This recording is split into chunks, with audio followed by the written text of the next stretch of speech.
In Illinois, Irene and Franklin have been happily married for around 50 years. One night, Franklin notices she isn't eating much and worries about her health. Irene dodges his questions and asks to see the stars. The couple goes to their shed and move a bunch of stuff to reveal a hidden door. They go downstairs and walk through a tunnel to find another door, which takes them into a strange room. Mysterious lights glow around them as they're teleported away, causing Franklin to throw up. They arrive at an observation deck on another planet with a gorgeous view of the sky. Moments later, Franklin wants to go back, but Irene wants to stay longer. Franklin points out that since her fall the last year, Irene has wanted to come more often. They've been here 865 times since they found the door and nothing has ever happened, so Franklin is tired of it. He thinks it's time they tell someone else about the door, but Irene is convinced they must be the ones to solve the mystery. When the couple heads back, they don't notice their neighbor Byron watching them from afar. The next day, Franklin sees that Byron is mowing their lawn and he complains, seeing it as trespassing instead of helping. The couple leaves after some obligatory chit-chat and Byron rushes back to his house to look at Franklin's garden through the window, pointing out he lied about his planer being broken. Byron's wife Janine is tired of his obsession with the neighbors, but he insists they're hiding something in the shed. He also wants to run for councilman, which Janine is unsure about. Downtown, Franklin drops Irene at the hospital for some routine tests. The doctor asks Irene if she's eating, exercising, and doing physical therapy, but Irene avoids answering. This only makes the doctor more worried since Irene's symptoms are getting worse and suggests she should get in-home care because Franklin can't do this alone anymore. Meanwhile, Franklin goes for lunch with his granddaughter Denise. She's worried about them because a neighbor contacted her on social media to tell her that the couple goes out for strolls in the middle of the night. She thinks they should move out of that old house, but Franklin refuses. After the tests are over, Irene visits the care home. She catches up with the nurse Chandra and visits an old friend who has severe memory problems. Irene uses the chance to tell her about the teleporter, which her friend forgets in seconds. Franklin arrives home in the evening and realizes he forgot to pick up Irene, so he drives back and finds her waiting outside alone. On their way home, the truck runs out of gas because Franklin also forgot to fill up the tank. Since the house is empty, Byron takes the chance to enter the shed to investigate. He accidentally drops his phone on some light bulbs when he gets a text from Janine and has no choice but to leave. Later that evening, Irene tells Franklin that after she dies, he should sell the house and keep on living. After Franklin falls asleep, Irene writes a note apologizing for what she's about to do. She explains she's done waiting and that she must make her own choice while she still can. Then she takes the tunnel to the observation deck and gets ready to open the last door, determined to go outside. But at the moment, a person appears behind her, wheezing and asking for help. In the morning, Franklin finds Irene crawling on the garden. She tells him about the mysterious person, so Franklin grabs a hammer and goes downstairs, only to find the man in the middle of the tunnel. When he tries moving him, Franklin finds blood on his hand. The man is taken to the living room, but the couple can't find any wounds. Franklin is convinced the guy is just a junkie that got lost and doesn't believe Irene when she says she found him in the observation deck, so he calls the police. Irene panics and convinces the stranger is part of the mystery, so they hide him upstairs. By the time Officer Thomas arrives, Franklin tells him the intruder ran away. Thomas still wants to take a look just in case, so Irene talks to him in private. She tells him that Franklin hasn't been mentally well and lately he's been seeing things, so Thomas leaves. Meanwhile in Argentina, Tony finishes having dinner with her mother Estella and pretends she's going to bed, but in reality she's sneaking out through the window to meet with a classmate. She shows him her house, but he insists on entering the chapel next to it. Tony sits next to the boy and tries to kiss him, but he pulls back and admits he's only here because of a dare. Everyone thinks Tony's grandfather was part of a cult and her house is supposedly haunted. At that moment, Estella finds them and kicks them both out. Then she opens a secret door on the wall and goes into a corridor that takes her to a teleporter like Franklin's. She pulls out a tile and checks on a strange glowing object. The next day, Estella can't find Tony anywhere and goes out in her truck to find her trying to run away from home. Estella brings her back and they have breakfast at a cafe, where Tony says she's tired of not making friends. Estella agrees it's hard to live in the middle of nowhere, but it's the family duty to guard the chapel and that duty will be passed to Tony when she grows up. The conversation is interrupted when Estella's phone alerts her of an intruder in the house. In the chapel, the secret door has been opened. Moments later, Estella comes back and gets her gun ready to find the intruder, but it's her friend Cornelia saying things in Latin and asking if she's training Tony. Back to Franklin and Irene, they check the stranger's possessions and find a book, a weird tablet, and some gold coins. Suddenly they hear a noise and discover the man is trying to leave the bed, but they push him back when they realize he has a fever. Irene is convinced that this is similar to a virus she had in the past, but they don't have the right medicine anymore, so Franklin leaves for the pharmacy. When he gets there, the clerk calls the doctor to get authorization first. The doctor asks to talk to Franklin, and he receives the bad news about his wife. On his way out, he's approached by Byron, who wants support for his campaign. Franklin says he doesn't like him and leaves, so Byron forges his signature. Later, Janine tells Byron that she saw the police visiting their neighbors. At home, Irene finds a picture inside the book showing the man with a baby and the name Gabriel underneath. She hears the guy coughing nonstop, so she makes a special brew for him and reads the book to him. Eventually the stranger wakes up and introduces himself as Jude. He doesn't know where he's from, he only remembers some cold mountains and rain. Somehow he fell and everything went black, then someone was carrying him. When Franklin comes back, he confronts Irene about her health. To calm him down, she eats more and promises to do everything the doctor says as long as Franklin supports her search for answers. They feed Jude and lock his room before going to bed. In the middle of the night, Jude picks the lock to escape and steals a knife from the kitchen. He sneaks into the bathroom, where there he removes a small glowing object from his leg, which he then destroys. After throwing it into the sink, he leaves the house. The next morning Cornelius insists that Tony needs something called Perdisco because she's next in line, but Estella disagrees. Then Cornelius gives Estella a special assignment, explaining she must find the son of someone important they know. She must also bring Tony along if she doesn't want Cornelius to take her away. After Cornelius leaves, Tony asks what a Perdisco is, so Estella tells her it's a rite of passage and asks to pack a bag because they're going on a trip. Then they enter the secret corridor in the church and using a hidden panel, Estella chooses their destination. They get in the teleporter and after just a few seconds, they come out to find themselves in the USA. Back to Franklin, he takes the mysterious coins to a pawn shop. The trader says they're Spanish doubloons from the 1700s but he can't tell where they were minted. At home, the lights are mysteriously flickering. When the couple checks on Jude, he's still in his room. They take him to have breakfast and he ends up puking in the car. After taking a bath, Jude grabs the clothes Irene left him. Touching them makes him remember being chased and attacked by another man. Afterward Jude goes to town with Franklin to supposedly do some errands. However, Franklin stops the car at the bus station and offers Jude $5,000 to leave. When Jude is about to board the bus, Franklin has second thoughts and makes him return. At home Irene looks around Jude's room and finds a jar with a strange glowing sphere. She puts the orb on a table and it immediately disappears, leaving only the things that were on top of it. At that moment Denise arrives for a visit and Irene rushes to hide the sphere. Denise finds the book with the picture inside so Irene pretends she bought the book used and the picture was already there. Then the guys come back so Irene tells Denise that Jude is their caretaker. Denise is still suspicious and after dinner, instead of going home she stays with a friend in town. Meanwhile Irene tells Jude about her son, who self-deleted when Denise was only 5. In return Jude explains the man on the picture is his father Gabriel, who left him when he was young. Jude thinks he was sent here to find him, and Irene agrees to help him. In the bathroom, Franklin finds the bloodied knife. When he turns on the sink tap, he notices the fragments of the strange trinket resurfacing, but before he can take a closer look the water takes them away. At the park, Byron is hanging up more signs for his campaign when he gets a call from the committee. They've discovered that he forged some signatures, so they force him to quit the campaign or he'll face legal consequences. That night, he decides to get into Franklin's shed again and this time he finds the secret door, so he goes into the corridor and discovers the teleporter too. In the morning Jude takes the jar with the glowing sphere and buries it in the garden. At that moment he's found by Byron, who asks too many questions. Jude says he's just a caretaker and leaves. Later after Jude has some coffee, Franklin steals the mug and takes it to Thomas, asking him to check for fingerprints while explaining what he saw in the bathroom. However, Thomas says that the story sounds crazy and thinks Irene was right when she said Franklin isn't mentally well. At the same time Jude and Irene go to the library and ask for helping to find the man on the photo. The librarian gets a match online from a newspaper. It turns out Jude's father was arrested many years ago and he also had amnesia. When the couple gets home, Franklin calls Irene out for the lie she told Thomas and reminds her that Jude isn't a replacement for their dead son. Irene doesn't listen so a furious Franklin goes for a ride to clear his mind and sees Byron burning all his campaign signs. Meanwhile Tony and Estella meet their contact Nick, who takes them inside an old warehouse where a machine calculates a few numbers to narrow down their search area. However, it's still a big zone to find one person, so Nick will have to go with them. By using his equipped van, they can narrow the signal even further. The trio leaves together and during the ride, Tony discovers a chest with guns. At the care home, Chandra is fired because she's been caught stealing from the patients. She decides to visit Irene and is disappointed to hear Jude is already their caretaker, but she leaves her business card anyway. Before leaving, she pretends to go to the bathroom and looks around for something to steal. Sometime later Irene asks Jude to pick up the ringing phone because she's showering. It's the clerk from the pawn shop, who found a buyer for the coins. Jude pretends to be Franklin's son and gets the buyer's number. Then Jude calls the number and asks for Gabriel, but the man says he's mistaken. He also says a few words in Latin that match what Cornelius told Estella.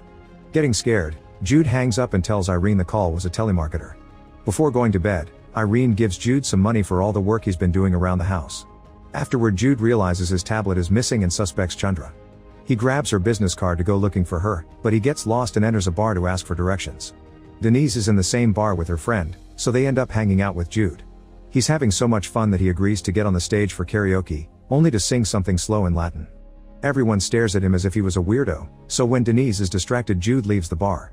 In the pool hall, Franklin is playing alone until Byron arrives and accuses him of calling the authorities over the signature, but Franklin swears he didn't. The men end up playing pool together and bonding over their wives. Franklin isn't sure if Irene loves him anymore, and Byron explains Janine was a widow when he met her, so to this day he feels like a consolation prize. They get too drunk and Byron confesses he saw the secret room in the shed, so Franklin agrees to show him more. In the middle of the night, Irene wakes up and realizes Jude and Franklin haven't come back yet, so she goes out on her old car to look for them. Shortly after she leaves, Byron and Franklin arrive and immediately enter the teleporter. However, nothing happens and now Byron thinks this place was a naughty dungeon all along. Back to Jude, he's walking down the road and gets scared when he sees a police car, so he tries to run. The cop goes after him and grabs him, which makes Jude think of his attacker. It's revealed he had stabbed the man multiple times, explaining the blood on his clothes. The officer arrests Jude at the same time Irene drives by that area. At the police station, Irene is disappointed by Jude running away and demands the truth. Jude explains all his life he was kept in an isolated compound in the middle of nowhere to protect the mysterious doorway. There are many of them and nobody knows who built them or why, but they're very old. The planet Irene sees, it's just a wasteland where things go to die. The guy Jude killed had been a guard who tried to stop him from escaping, and if the members of his organization find him, they'll kill him too. Jude thinks Gabriel went through the door and that's why he used it for his search. Then Irene sweet talks the officer into letting Jude go. In the meantime, Estella's group makes it to a transmission tower and Nick starts climbing it to hack it. Tony tries taking a picture and Estella forbids her from posting anything on social media.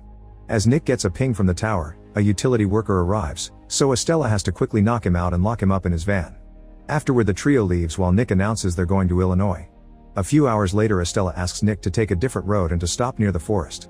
She walks among the trees, remembering coming here with her father when she was young for a mission. Estella was supposed to stay in the car with the radar, but she followed him and watched him fight with a teenage girl that didn't want to go with him. The girl stabbed him and ran away, so the man shot his gun to stop her. Then Estella helped her father throw the body in the car into a lake. That day he taught her this was their duty. In the van, Nick teaches Tony how to shoot a gun and accidentally says he knew her dad, who Tony knows nothing about. The next day, Franklin takes Irene to the hospital and the doctor is happy to see she's doing much better. At the same time, Denise visits the house again and asks Jude about the picture in the book. Jude says his family was in a cult and she thinks it's just a joke. When the couple comes back, Franklin grabs an old camera and gives it to Byron, telling him to get the photos developed to see the truth. Later, Irene visits Chandra and keeps her distracted while Jude breaks in to retrieve his tablet. However, he also finds a necklace with the same object he used to have in his leg, so he rushes to confront Chandra. An argument ensues and Jude reveals Chandra has lots of stuff she stole from her patients. Irene promises to keep the secret if she tells them where she got the necklace. After they leave, Jude explains that the tablet is a key and that the little capsules are trackers, that's why he removed his. He thinks the necklace used to belong to his father. Meanwhile, Byron gets the photos developed and sees Irene and Franklin in the observation deck. He rushes home to search for information online and comes across thousands of conspiracy theories. Eventually he finds one called the Impossible Door, which is art by an Argentine missionary from 1723. When Franklin comes home, he finds the shed and the secret door open. It turns out Byron is working on the mysterious doorway, but he hasn't been able to make it work. Franklin notices bloody fingerprints by the side of the doorway and he pulls the slate, revealing a control panel. Unlike Estella's, it's missing its sphere and Franklin suspects Jude. On his way home, Byron notices some leaves floating and begins digging on that spot to find the jar with the missing orb. That night, when Franklin takes out the trash, he finds Irene's letter and is devastated to read its content. He goes back into the house and tells Jude they used to be fine, but now he's here, he's causing lots of pain. Jude asks him if he's sure, causing Franklin to leave and spend the night at Byron's. Meanwhile, Tony's group makes it to Illinois and stays in a motel for the night.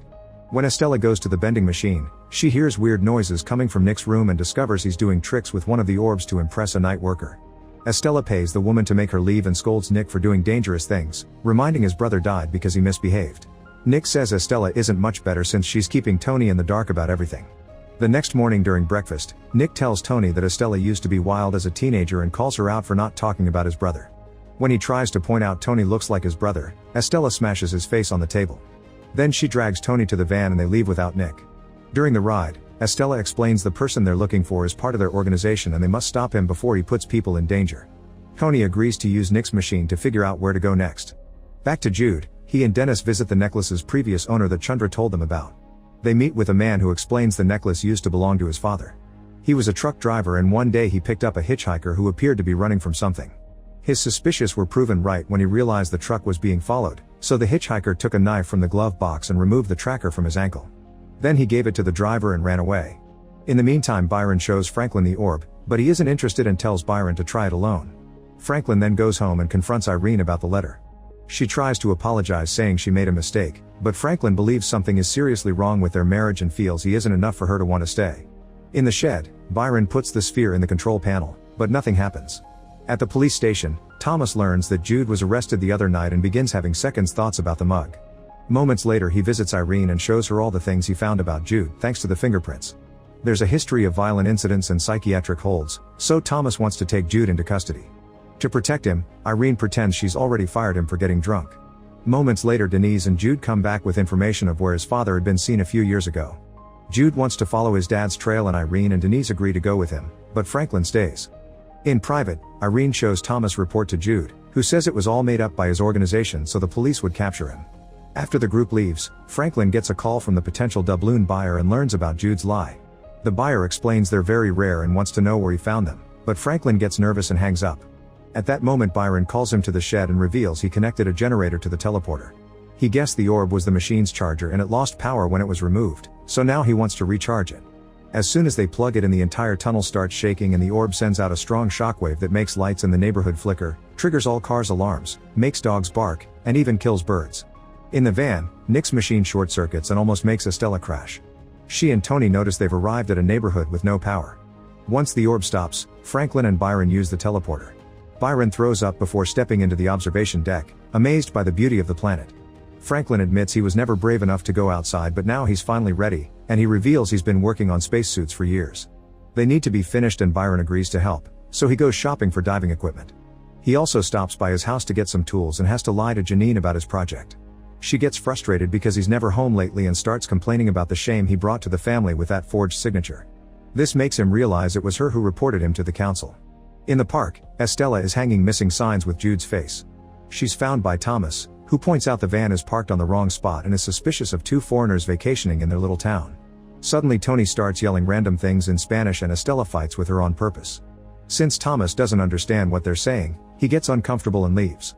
Later at a hotel, Tony checks social media and finds a video of Jude at the karaoke bar, but Estella announces she'll investigate this alone. After she leaves, Tony calls Nick for help. Estella makes it to the bar and an employee gives her Chandra's business card, which Jude accidentally left behind. Next she visits Chandra, who refuses to talk unless she gets paid. Since she has no money, Estella returns to the hotel and finds Cornelius waiting for an update. Later that day, Cornelius and the girls go to see Chandra again. He tries to pay her with doubloons, but Chandra doesn't believe it's real gold and demands cash. Cornelius responds by hurting her until she gives them Jude's location. Then he kills her and burns down her body in her car. Meanwhile, Irene, Jude, and Denise arrive at the place where the truck diver supposedly dropped Gabriel. They meet Hannah, who explains she used to date Gabriel but he left 15 years ago without a warning. When she hears for how long the group had been driving, she invites them to stay the night. Irene calls home but Franklin won't answer, so she leaves a message. She also keeps hearing weird noises around the house and Hannah swears it's just the wind. However, while the others are distracted, Hannah sneaks into a hidden room where Paul is watching everyone with hidden cameras. He tracked Irene's call and confirms it's the same number as the guy with the coins, meaning Paul was the mysterious buyer. Afterward, Hannah lets Jude sleep in Gabriel's room and he's surprised to find the same book he was reading. There are many notes on the margins and a piece of paper with some runes. In the other room, Irene apologizes to Denise for the death of her father, blaming herself for it. A flashback reveals that Irene's son had been deeply depressed but Irene pushed him to take care of his family. That was the final push that made him end things. In the morning, the trio leaves and Paul follows them in his car. In the meantime, Byron and Franklin finally finish the spacesuits and go to the observation deck. However, Franklin decides not to go out because he wants to share the moment with Irene. Byron goes out alone and describes on the radio how amazing it feels. Franklin reminds him not to go too far, but Byron claims he can see some furniture and disappears around the corner, losing all communication and causing Franklin to assume the worst. When the family comes back, he tells them everything is fine but it's clear he's drowning in guilt. Jude goes to his room and reveals he stole the book from Hannah's house. Using its notes and the tablet, he starts translating the message. Meanwhile, Irene takes Denise to the teleporter, explaining she found it after her son died so she's always thought they were connected. She tells her about the other planet, how it helped her deal with her grief, and how she found Jude here. Denise isn't happy to learn they've been lying so much to her and leaves. The next day, Jude looks for the orb and only finds the hole in the ground. Franklin returns to the observatory deck, But Byron still won't answer. On his way back, Janine comes by to ask if he's seen her husband and Franklin pretends he knows nothing. Then Jude confronts Irene and Franklin about the orb, warning them that it's dangerous. He announces he'll be leaving soon to follow the clues about his father, and Franklin asks him about the planet. Jude confirms it's an empty wasteland. Meanwhile, Cornelius stops the van to go relieve himself and finds the dead birds in the area. In the van, Estella explains to Tony that she'll have to kill Jude when she finds him. If she doesn't, the organization will take Tony away. Their conversation is interrupted by Cornelius, who tells them about the birds as he sees Jude leave in a car. Estella will follow him in the van while Cornelius and Tony spy on the family. While they watch the house from the woods, Cornelius tells Tony that Nick's brother is her father and he can introduce him to her after this is over. Then Tony walks toward the house and Franklin comes out to meet her, only for Cornelius to appear behind him with a gun. Back to Jude, he meets with Denise and tries to convince her he never lied to her. Suddenly Estella shows up and opens fire, so the duo hides behind a car. Jude tells Denise to return to her grandparents' house before he starts running into the woods, so Estella will follow him. Denise drives back to Franklin's home and finds her grandparents being held hostage by Cornelius. He captures her too and threatens to kill her until Irene finally tells him that the teleporter is in the shed. Cornelius gives the gun to Tony and tells her to keep the family inside while he goes searching for the special door. As soon as he's gone, Irene tries to make Tony see reason. After some hesitation, Tony grabs a knife to free them, but she's stopped by a returning Cornelius. While they argue over what is right to do for the greater good, Denise tries using her keys to cut Franklin's bindings. Then Cornelius calls Estella and shares a new plan. She yells into the woods that they've captured Denise and her family, so if Jude wants to save them he must come out. Jude surrenders, and while Estella drags him into the van, he says he remembers her from his childhood. He saw her kneeling in front of his mother during a special ceremony. When they arrive at the house, Cornelius hits Jude with the gun and says she sent him. Jude doesn't believe him, so Cornelius kicks him and blames him for putting the family in danger. It's time for Estella to kill him, but she can't bring herself to do it, so Cornelius says he will. At that moment Franklin tackles him, only for Cornelius to easily overpower him and throw him off. Next, Cornelius tries to kill Estella for her betrayal, however Jude tackles him too. This leaves an opening for Franklin to knock him down with Irene's cane. Estella gets the gun and announces there won't be any more killing before tasing Cornelius unconscious. Afterward, a gagged and bound Cornelius is thrown in the back of the van and Estella says she and Tony will travel far away. She isn't worried about anyone following her because Cornelius is her bargaining chip now. Moments later on the road, a car hits the van from behind and Estella tries going faster, but the car moves to hit the van on the side until it goes off the road. It rolls down a hill for a while until finally lands at the bottom. A bunch of men immediately surround it and arrest the women while Hannah and Paul say hello to Cornelius. In the house, Denise tells Jude she'll go with him. They enter the shed and Jude puts his tablet on the control panel, revealing it's a keyboard. Now they can choose where to go, so he enters the address he saw on the paper from the book, but Jude also points out the location resets after every trip. After some emotional goodbyes, the duo disappears in the teleporter and comes out in a fancy building in Bangkok. Back to Franklin, he finally tells Irene about Byron and the suits. He thinks Janine deserves closure, so he'll go looking for Byron. Irene shows her support and a few words of love before letting him go. Once outside, Franklin is surprised to find their coffee table. As he keeps going, he loses the radio connection. Eventually Franklin finds a body with a knife in the chest, unaware it's the guy Jude killed. Suddenly he notices the suit is running out of air and it's very hard to breathe. The radio works for a second and he manages to report to Irene before collapsing. He thinks his time is over, but at that moment Irene shows up and removes his helmet. It turns out the air here is human friendly and there's even an actually city nearby. Make sure to subscribe and turn on notifications so you can watch more videos like this. Thanks for watching.